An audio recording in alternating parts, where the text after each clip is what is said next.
Hello nerds, welcome back to an episode of Weaver Reacts. Today we'll be reacting to Kara investing $100,000 to create an album and Spotify deleted it. Honestly, it's not that shocking. I mean, based on the title, because I wouldn't say the same thing happened to me. I invested about like $0 and Spotify deleted something of mine too. Anyways, if you're wondering why we're doing a few reaction videos, I'm getting surgery on my knee. I got injured in a horrible skateboarding accident. It wasn't really that bad. Anyways, I'm getting surgery in a day and a half. I might film a few videos like this, some like easier videos, just so I have content during that small time period. Channel's doing well. I want it to keep doing well. For those of you that do not know, Kara is a singer, songwriter, and vocal producer. She's married Reed Stefan, the realest puppet in the game. Honestly, no one's really ever put that claim to the test. So I think there may be realer puppets out there, but I'm not really super familiar with all the puppets out there. So I don't know. That is his own claim, though. We're not here to check that, though. She's a pretty popular artist and YouTuber. Her music's been streamed over 1.7 billion times worldwide. She has some sample packs on Splice that have sold really well. I actually haven't reacted to one of her videos in a really long time. The last time I did was one of the funniest videos I ever made. I'm not sure if she really liked that video. I don't know. I had never seen her opinion on it, but it was a very funny video. Roll the clip. For me, I really like working with the elements. Water, fire, air. Oh, dude. I'm about to break my fucking chair, man. This is upsetting. Using these elements to my advantage. Ah! Oh, here's little Bubba. Oh, God. Everybody say hi to Bubba. Thank you. Oops. Thank you, rich-ass cat. I'm feeling way less, empathetic to this sort of thing than I normally would be. After getting flexed on by like $1 million worth of gear, I'm feeling a little bit less empathetic towards the cats. Like, I'm not normally be like, oh, I love cats. Like, right now I'm just like, those fucking cats. Super cats. If you want to check out this video, though, it's the second channel video. It's really funny. It'll be linked down in the description. Anyways, I think I'm going to have a much more empathetic and normal reaction in this video. The title of this video is true. It's not clickbait. It's not an exaggeration. I actually invested $100,000 of my hard-earned money into creating my debut album, Beauty and the Boss. And 1 year later, after accumulating hundreds of thousands of streams, Spotify deleted it. All of it. It's gone. Sounds pretty crazy, right? It does sound pretty crazy. In my experience, I'm pretty sure you can re-upload it. I don't know if you lose the streams or not, though. This part I'm not as familiar with. When my songs, I did have like a song or two get removed off Spotify for fake streams, which I did not do. Because not only have I not ever botted my music on Spotify, I've never even invested a fucking dollar into it. So it is really weird. And it was via DistroKid too. And I'm thinking DistroKid had something to do with this as well, just based on the thumbnail. In my 10 years of releasing music for streaming, I've never had this issue. Usually it's the opposite, where songs that I didn't make are appearing on my page. I made a 15-minute documentary explaining that. Yeah, there's a million things wrong with Spotify. It's, they don't care. Like, this is not, I wish things would change. I wish doing this video would change it. The fact is that Spotify can get away with it because consumers don't care. Consumers, they either see videos like this or they don't watch them at all, and they just continue going back onto Spotify. It's just too convenient. Every project required a team of writers and producers to complete a song. And in retrospect, I wish I started learning music production sooner, simply because I could have taken things into my own hands and started my own personal journey as an artist. Jesus Christ. You know, one thing you got to say about her, the grind is respectable. Okay, songs I've written for other artists, can't say I've done this. I don't know too many people that can say they've done this to this extent. Between the money I was making from recording songs for DJs and selling vocal sample packs, I was finally able to start reinvesting in my own solo career after about 7 years of hard work in the music industry. My second single was a more serious ballad called Underwater, and that went on to be my most streamed solo release on Spotify. For Underwater, I signed a deal with an independent distribution company who was supposed to release the song and collect the master royalties from the streams and YouTube views. I liked the idea of working with a smaller distribution company because you'd think it'd be easier to contact them. The song was released and going really well on the surface. Then on the back end, after a few months of the song being out, I noticed I stopped receiving my YouTube AdSense payments for my channel. To my understanding, this distribution company needed access to my YouTube channel to collect Underwater royalties, but instead they ended up collecting my entire YouTube channel's revenue, which I did not give them permission to do. Effectively just stealing my money. So I brought this issue to their attention, and instead of responding, they decided to remove my song Underwater from all streaming platforms No warning, no response, which made me think that I had just lost all of my progress and streams. So in a panic, I quickly started a new account on DistroKid and was able to recover my streams. Thankfully, underwater, was able to stay above water. So that's how I ended up a Oh, come on, dude. Holy shit. Okay. I don't know. Maybe I'm not on her side anymore. DistroKid user. Basically, an emergency situation. I didn't particularly like. Oh, wait, we got a little meme here. Oh, she just bad geared us right there. Hold up. Be deleted. DistroKid. True. Get deleted, kid. DistroKid is the easiest way for musicians to get deleted from Spotify, Apple, Amazon, Tidal. DistroKid is the easiest way to get falsely accused for botted streams. That works too. DistroKid you not. I will delete your shit, kid. I didn't particularly like them for any specific reason. I just needed to get my song up as quickly as possible. I mean, so yeah, the benefits of using DistroKid. One, they are the cheapest if you plan to mass upload. CD Baby could be cheaper if you're doing like an album a year or something like that. It really depends. I think at the time though, I don't know if there weren't as many out there. After a few successful singles, I decided it was time to make a full album. In my mind, I was going to release multiple singles and albums throughout my life, and this was going to be the start of a solo artist career on Spotify. Or so I thought. So let's get Not really the best place to do that, but I mean, like, what choice do you have these days, right? down to business and make this album. While the producers themselves didn't bill me for their time because we were friends and frequent collaborators, we did have to negotiate 12 different agreements. Lawyer fees can range anywhere from $8,000 to $12,000 for an entire album with multiple contributors. If you make your album entirely by yourself, this step would be way cheaper, or Please tell me that's not the real publishing name. I think that might be the real publishing name. next, we have to get the album mixed. In pop and rap music, top mixing engineers charge anywhere from $2,000 to $4,000 per song. It makes no I mean, I feel like her and Reed could have done it themselves. You know, I mean, I personally would have cut the corners here, you know, cut the costs. Maybe if you're struggling with the song, I mean, they do teach this kind of stuff, you know, like, I mean, but whatever. Not a huge deal. Just saying, like, I think they could have cut some costs here with this. Totally unnecessary, in my opinion, especially when you're putting it on Spotify.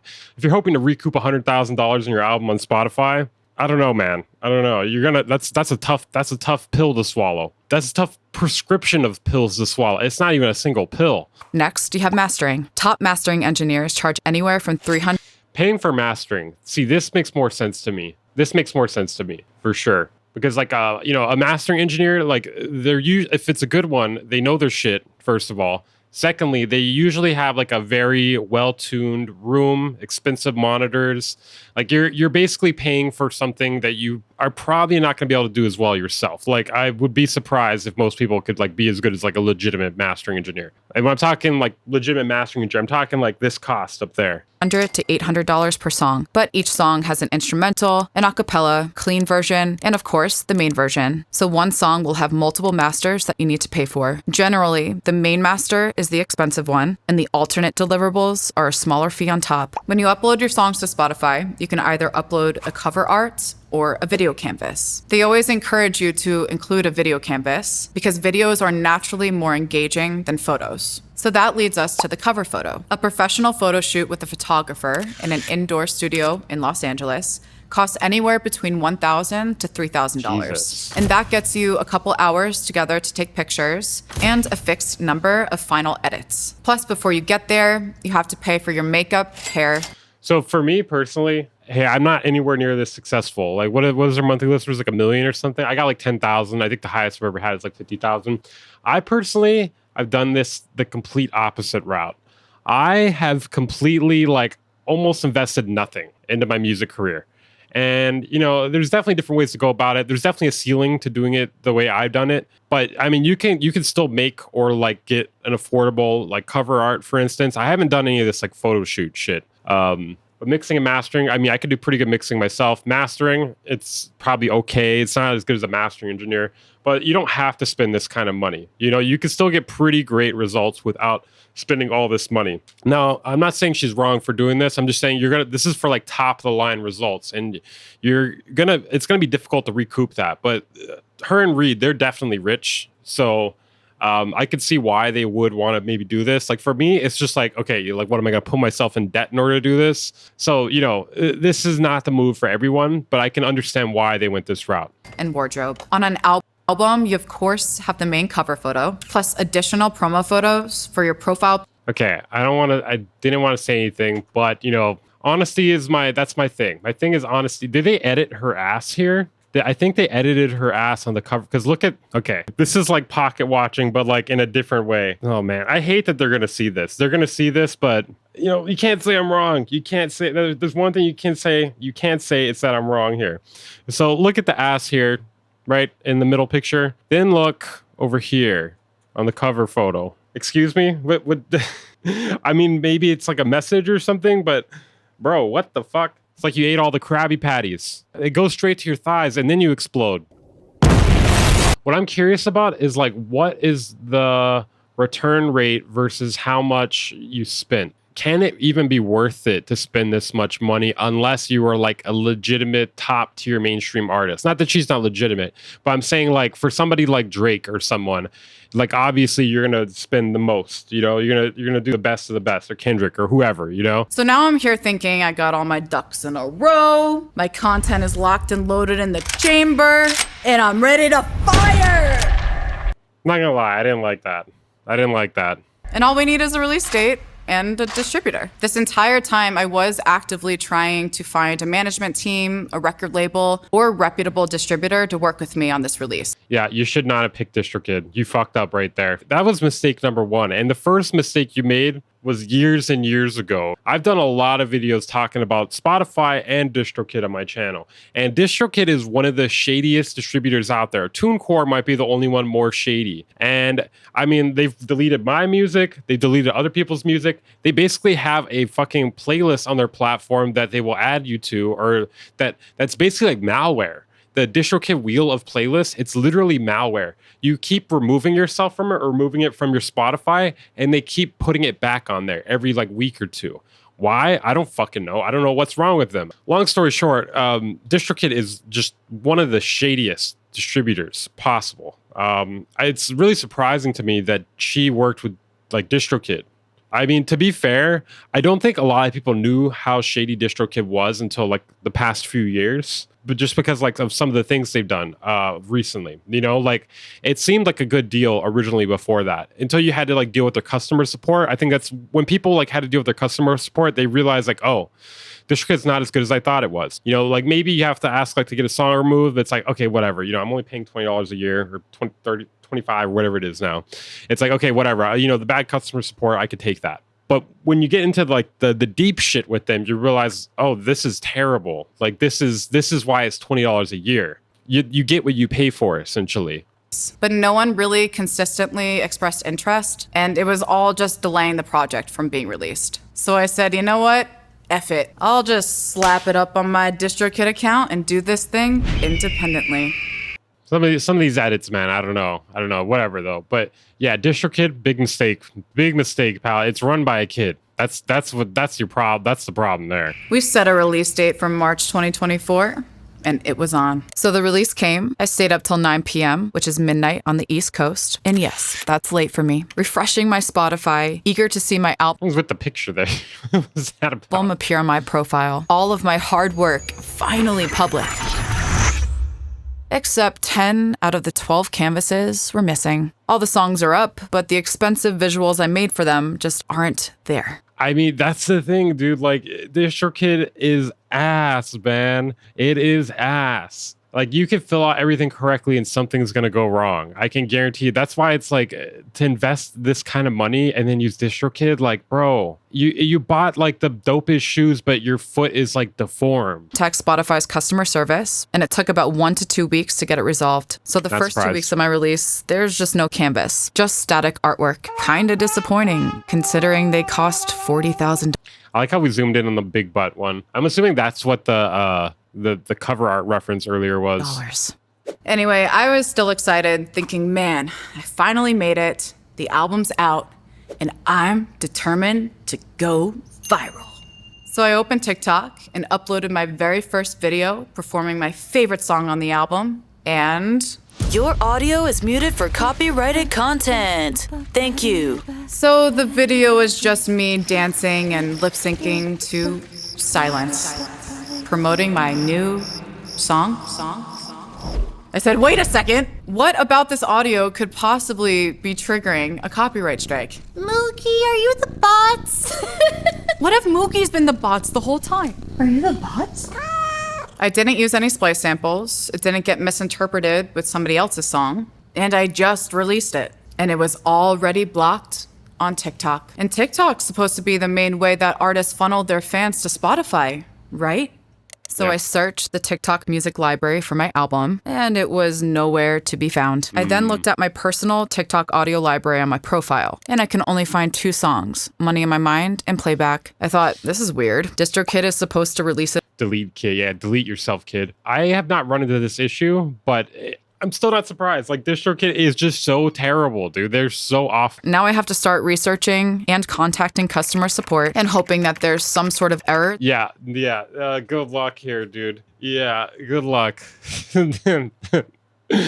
Oh my god, dude, this is such a nightmare, dude. I just can't get over it. Investing $100K and then using DistroKid. What were you thinking? DistroKid's customer service didn't have any solutions for getting my songs on social media platforms. But once I found out the actual issue 3 months later, it made sense why they couldn't help me. It turns out that multiple major publishers were suing TikTok and removing their catalogs off the platform. And Oh, okay. So this actually wasn't a DistroKid problem, I think. Yeah, I do remember this. So this is kind of unrelated. I don't really see why this is being brought up here. I don't know whose fault this is. This doesn't make any sense. So why is this affecting me? I'm independent. Well, it turned out that one of my co-writers was signed to one of the publishers involved in this lawsuit. And because he participated in the creation of my songs were blocked by association. It wasn't his fault, of course.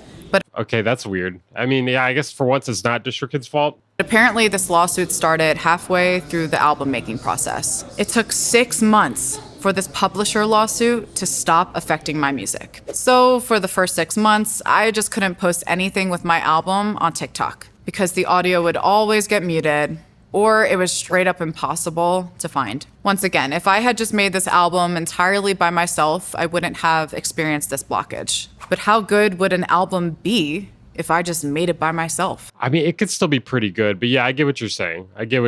Like, especially if you're talented, but there's always like a thing that, a single person can't do. There's going to be people that are better bass players. There's going to be people with a different sounding voice, So yeah, like, I get it.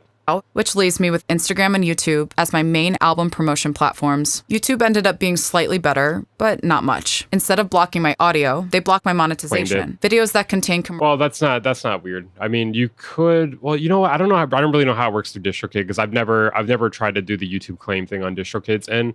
But at least via SoundCloud, you can let it go through on the back end. Commercially released music are ineligible for Google AdSense payouts. You get paid for an audio stream instead of a video view, and audio streams are worth significantly less than video views. So basically your payouts are lower and funneled back to you through slower payout systems like DistroKid instead of regular monthly income like Google AdSense. So YouTube wasn't a complete dead end, but kind of a financial dead end, at least when it comes to promoting Spotify releases. So now TikTok's out, which leaves me with Instagram and YouTube as my main album promotion platforms. I mean, Instagram, it's not as good as TikTok, but I mean, it can be good. It definitely doesn't give you as much algorithmic chance, for sure. But you still can get a chance. You could just spam post, and I've seen people do it. YouTube ended up being slightly better, but not much. Instead of blocking my audio, they block my monetization. Videos that contain commercially released music are ineligible for Google AdSense payouts. You get paid for an audio stream instead of a video view, and audio streams are worth significantly less than video views. So basically your payouts are lower and funneled back to you through slower payout systems like DistroKid instead of regular monthly income like Google AdSense. So YouTube wasn't a complete dead end, but kind of a financial dead end, at least when it comes to promoting Spotify releases. Okay, the thing is, when you're promoting music on YouTube, it doesn't mean you have to direct people back to YouTube. And people, like, if they like the song, they're going to go get it on whatever platform they want to listen to it on. So this is not really about promoting. She's talking about like monetization. And I feel like you could still promote your stuff via YouTube. Just saying. Like you could do it via your normal YouTube videos or shorts, and then, like funnel them somewhere, like put it in the description or something, or like say something on the screen. I'm just saying, like, there are ways to promote it on YouTube. It doesn't make it a complete dead end. TikTok and YouTube are becoming a dead end. So let's try Instagram. to promote No, this that's album. not. Now with Instagram, it's unclear whether their search engine sucks. Their search engine does suck. Not as bad as Splice does, though. Splice's search engine, which they brag about, they have in their videos before for some reason. Don't get it.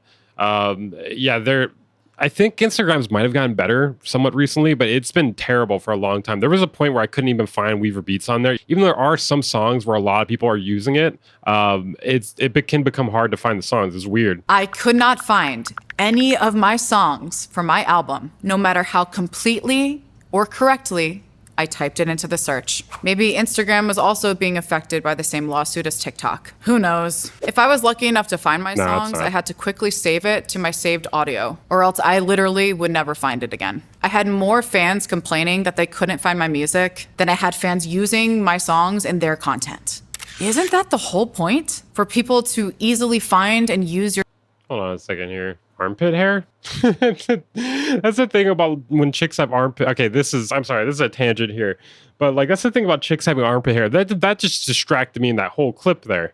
Hold on, I'm gonna have to go back here. Let's see this. Any of my songs from my... One thing to keep in mind about her not being able to find, people not being able to find her songs on Instagram too, it could be a slight SEO thing.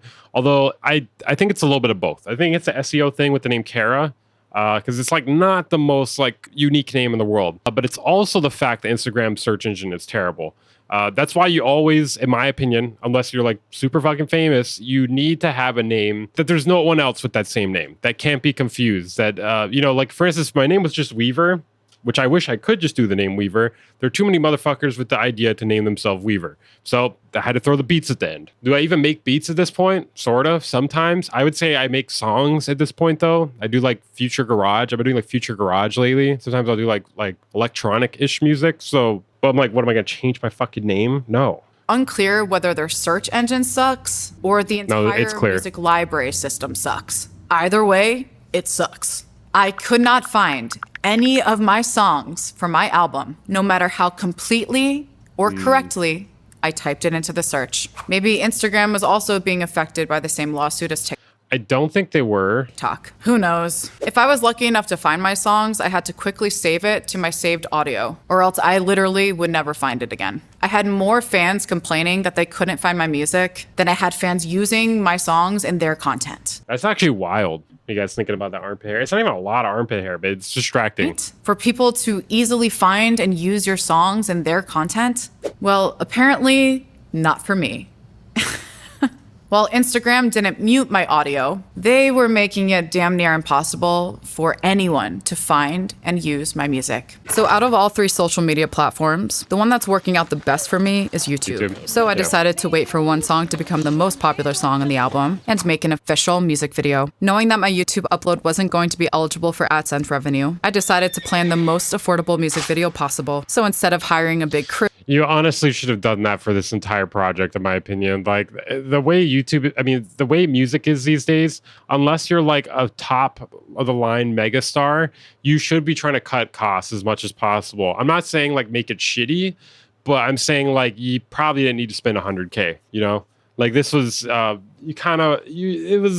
don't want to say it was doomed from the start, but you're taking a really big risk here, you know? It is a really big risk. Unless 100K is like chump change to you, but I don't think it is. I hired 4 incredible dancers, a choreographer, and 2 assistants to help Reed with all the camera gear and photography. Instead of hiring an indoor location, lighting, and set design, we got an outdoor location that already looked beautiful and provided plenty of natural sunlight. At this point, we already owned some better camera gear, lenses, and lighting for an organic, homemade vibe, which was perfect for my song Peak. The Peak music video ended up being the most rewarding part of the entire album process because I went into it with 0 expectations or hopes for profits, only for the freedom to have fun. Wait, you went into the rest of this with hopes for profits and you spent 100K on an album? Wow. Okay. I don't know. I can't get myself into that headspace. And create something beautiful. This video shoot ended up being my favorite and most affordable one ever, with the expenses totaling from $7,000 to $8,000. This is the first video I edited all by myself, and now I edit every upload you see on my YouTube channel. But back to the album. The album was consistently growing and accumulated about 200,000 streams in the first year. But unfortunately, all that progress was about to come to a screeching halt. Just a few weeks ago, I opened my Spotify for Artists account and see something really good for once. There's a spike in streams on my song.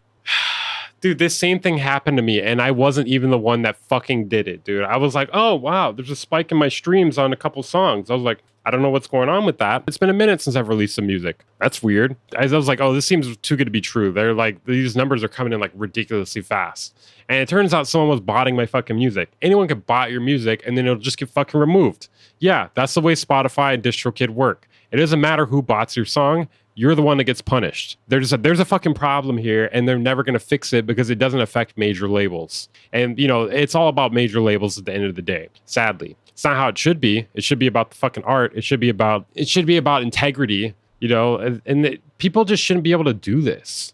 Like, it should just remove botted streams, and then, like, that way you're not rewarding a bad actor. On top of that, Spotify are bad actors. We've let the bad actors be the fucking leading force in the music industry. Realistically, it's doomed. The music industry and music in general is doomed until consumers can, like, stop using shit like Spotify. You know, until we can take it back to, like, physical releases or at least a platform that's not as corrupt, it's going to be doomed. Song work. I thought, wow, it's finally happening. A song on my album must be having a breakthrough with the algorithm. This is great. Well, it seemed great. Nope, the algorithm is shit on Spotify. This doesn't happen. This doesn't happen. Actually, you know, it can happen. 99% of the time, it doesn't happen, though. Until the following week, when this email arrives in my inbox.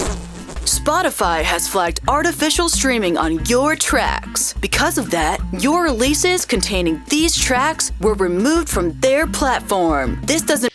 I just don't understand why they do this instead of just removing the botted streams. Because the fact that other people can bot someone's music that they don't like, that's a fucking problem, bro. Anyone can slide in here and fuck up someone else's music career, and that's not how it should be.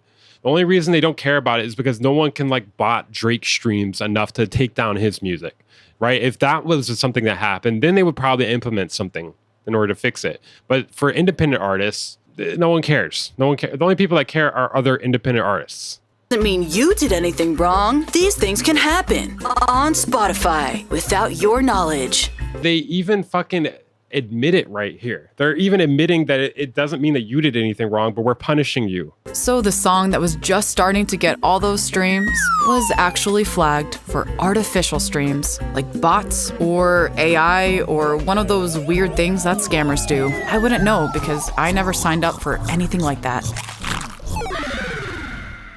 Now, I know this sounds like a joke, but they weren't joking because it doesn't sound like a joke, but the thing is like some people, okay, I feel like at one point people would be like, are you sure you didn't bot it, man? Are you sure? And at this point, I think it's kind of caught on to people, like, actually believe when people say this now because it's been so common.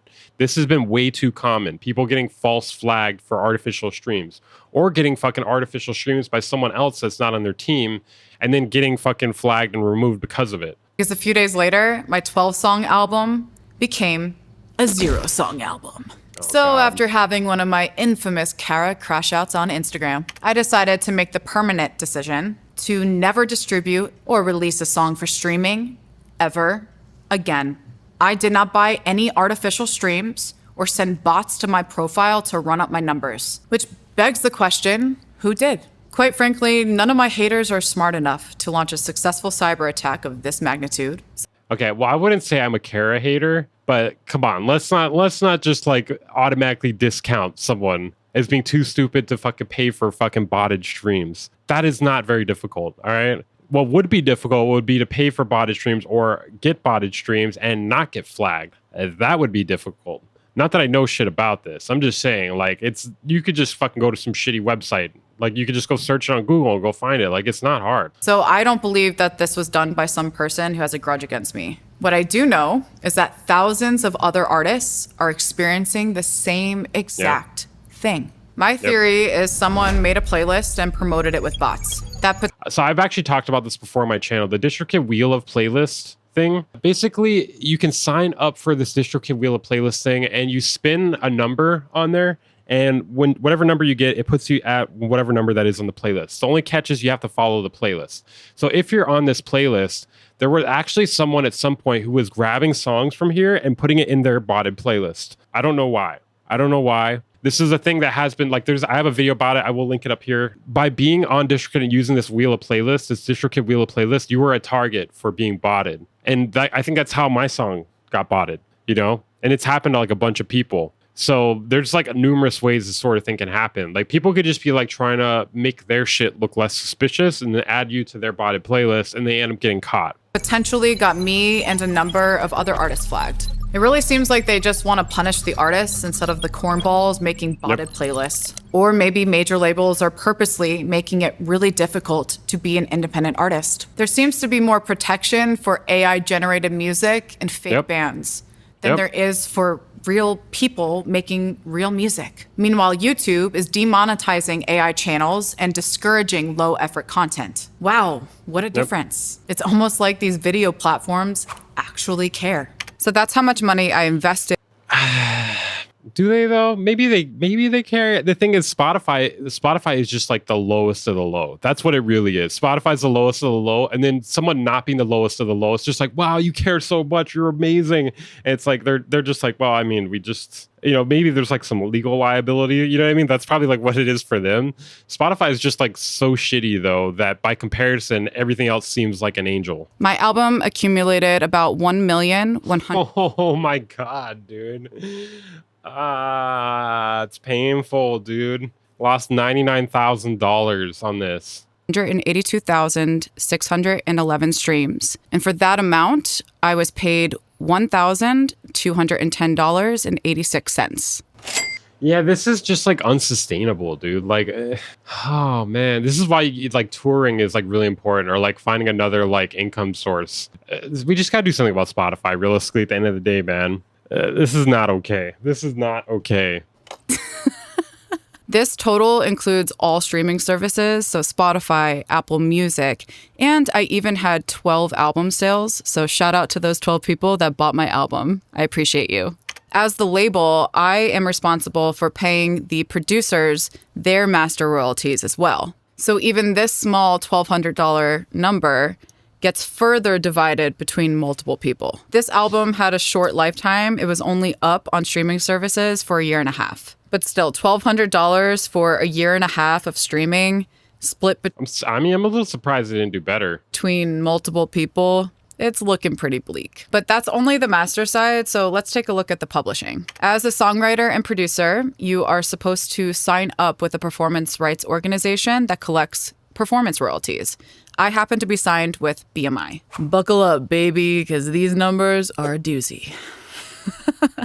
As you can see in my chart, Work has a couple more statements available because of the fact that this song actually got synced on a very popular TV show, and it was released a couple months before the actual album. So one of the songs was already generating some income before the entire album got released. BMI does quarterly accounting, so I have a total of 8 quarters accounted for. Work generated the most money in this total because of that sync. But still, it's a whopping $338.97. And then when you add up the entirety of the performance royalties that I collected in my BMI statements, you have a grand total of $347.56. It's never been a worse time to be an artist. You know, some people will say it's never been a better time, and those people are either lying to you or they're delusional, or they're in a they're in a lucky position that they're not going to be in for very long because of everything else that's coming. Multiple songs on here that didn't even crack $1. For example, my song Big Butt generated a riveting total of 69 cents. I thought my butt was worth more than that. But apparently not on BMI. But hey, I guess it's better than the 5 cents that my song New generated. I mean, realistically, the biggest problem here, well, I mean, obviously Spotify and DistroKid are terrible, but spending this amount of money on an album that like you're not even really 100% sure is going to get more than 1 million streams in like a couple years, you know, not the greatest idea, but you know, it shouldn't have been deleted to begin with. Not a good idea to spend this much on this, man. There's definitely better ways to have spent the money. I don't really know. I'm not like an expert on like music promotion or anything, but there had to have been better ways. There is still potential to land more syncs. So there is small potential for future income, but as it stands now, let's calculate the grand total. So after investing over $100,000 into my album has generated a total of, drumroll please, $4,601.10. $95,400 in the hole. So after running the numbers, was it worth it? From an artistic perspective, yes. I learned a lot. I went on an epic journey and I got the opportunity to express myself freely and creatively and just really embody what it means to be an artist. Plus, I had so much fun along the way and I wouldn't trade those memories for the world. Now, from an accountant's perspective, was it worth it? Absolutely not. Yeah. Was it a successful business venture? No. Hell no. It basically is the equivalent of setting your money on fire. Yeah. In conclusion, it is really disappointing that the album came to such an abrupt halt. But there is a silver lining. This album disaster was the catalyst that I needed to restructure my entire business and invest all of my time in a profitable This shirt is tripping me out here. I don't know what else to say about it. and stable platform like YouTube.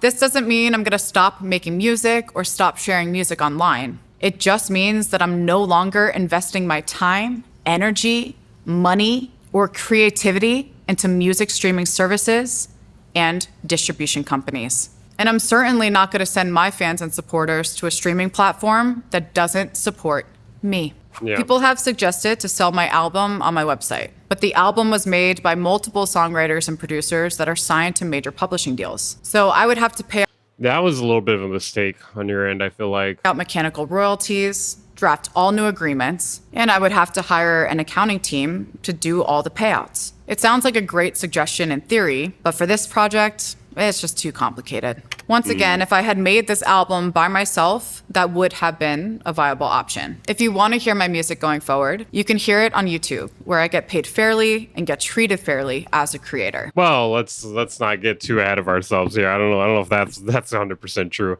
But yeah, maybe if you compare it to Spotify, yeah, you do get treated fairly. Streaming services like YouTube actually have their shit together. They actually respond to issues with human customer service. And Well, okay, come on now. That's not true.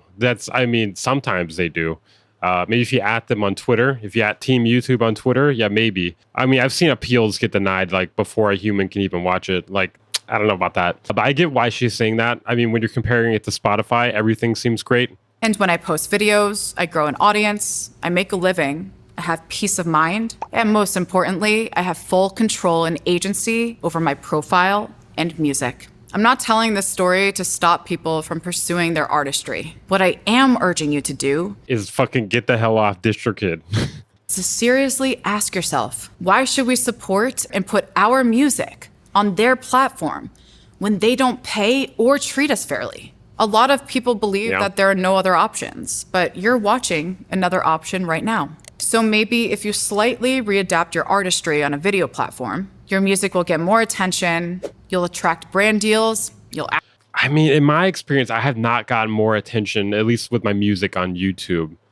With the videos, sure. But I wasn't uploading the videos anywhere else. But I mean, I get what she's trying to say, yeah. actually get paid fairly, and you won't experience the same injustices as thousands of artists in this flawed music streaming system. If you want to support me and hear my music, subscribe to my YouTube channel where you can keep up with all of my creative endeavors, stream my album on my channel, enjoy the music videos for my songs Peak and Nice Cat, and shop at imkara.com. I mean, oh man, that was a rough story. Shout out to Kara. Spending $100K, making an album, totally insane move. The thing that's even more insane though is just the fact that Spotify and DistroKid can go on doing this. Like I don't even know how many people whose like music careers they have like sabotaged, like intentionally or unintentionally. TuneCore too. TuneCore. I'm sure there's other ones too, but TuneCore and DistroKid are like some of the worst ones by far. They're so shady. And it's just because they're cheap that people continue to use it. The thing is, like, independent artists are too detached from the consumers in order for the consumers to care. You know, if one of their favorite artists leaves Spotify, it's not really going to affect the consumer. They'll just listen to other people's music, maybe other artists that sound similar. So there's like not really, unless like we have a mass exodus where all the artists leave Spotify, I don't think things are going to change. And even then, like, even if there was like an independent artist exodus from Spotify, a lot of people are just going to listen to fucking mainstream music. You know, they're going to find ways to adapt. Like people just can't deal with the fact that it's like $10 for a month of music, you know, any music you want, any amount of music. Like you just can't beat that. Love to know your thoughts on this here. Rick Beato here. Make sure to like, comment, subscribe. No, just like and subscribe. Don't comment unless it's nice butt, Weaver, down below. If you want to support the content, what I do here, make sure to comment nice butt down below. I have a Patreon. I have channel memberships. Also a second channel where there's even more reactions. There's not usually reactions on this channel. I'll see you guys next time.